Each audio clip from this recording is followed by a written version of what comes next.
Ce livre est né un peu par hasard. J'avais décidé qu'à la fin de ma carrière, je n'allais certainement pas parler d'édition ni de souvenirs. Et c'est un éditeur, comme vous voyez, des éditeurs ça sert à quelque chose. C'est un éditeur qui m'a convaincue par un stratagème qui est un peu long de raconter. Et j'ai commencé petit à petit à parler des lieux et l'histoire s'est déroulée de manière assez naturelle. Je tiens à vous dire que, ayant donné à ma narratrice un certain nombre d'années plus que moi, ça m'a donné beaucoup de liberté. La liberté de raconter la guerre, que je n'ai pas connue, mais la liberté aussi de la laisser prendre son envol, surtout à partir du milieu de sa vie, où elle vit sa vie, et moi, l'écrivain, je vis la mienne. Donc, voilà comment on peut dire que c'est une inspiration autobiographique, mais que ce n'est pas du tout une autobiographie. Et elle a mes goûts, elle n'a pas ma vie. Disons que c'est une autobiographie intellectuelle. Alors, La Triomphante est un titre ironique. J'explique bien qu'il n'y a pas de triomphe et que le triomphe espéré dans les rêves de l'adolescente n'est pas au rendez-vous. En revanche, je crois ne pas du tout avoir écrit un livre mélancolique. C'est un livre peut-être fataliste, mais pas du tout mélancolique. Le monde est ce qu'il est, je me considère extrêmement chanceuse et les lieux ont changé. Proust explique très bien à quel point les lieux sont des strates, eux aussi, vivantes presque, et que s'attacher à ce qui n'est plus, ce n'est pas mon affaire. Le livre suit une architecture très simple mais très géométrique. Il est composé de 3 parties qui sont les 3 parties de la journée principale avec un épilogue.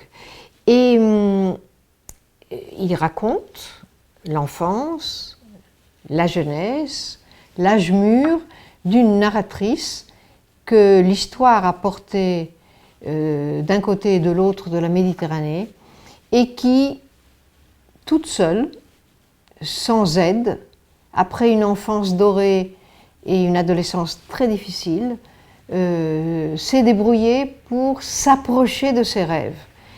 Mais ses rêves, elle le constate à la fin de sa vie, n'ont pas été exaucés. Les lieux sont mes lieux. Donc, et la manière dont ma narratrice voit les lieux est la mienne. Je pense, aujourd'hui, où j'ai atteint un âge certain, je pense que les lieux sont déterminants. Et que si l'on choisit, où on est obligé de vivre, où on est dans un pays, ça changera complètement votre manière de voir et de sortir. Et quand ces lieux se multiplient, la personnalité devient très complexe. Alors, l'Alexandrie de l'enfance est une... par définition, dans l'enfance, on pense qu'on va vivre là où on est né.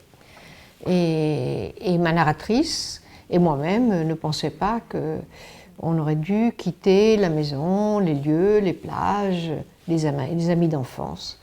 Donc, c'est une période où le bien-être correspond au lieu où on vit.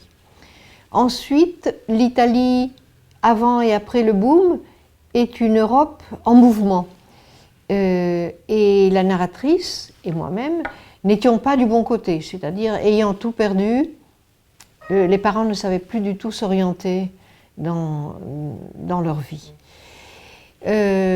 Paris est un autre exil, mais cette fois-ci, au lieu d'être imposé par l'histoire, c'est un exil voulu.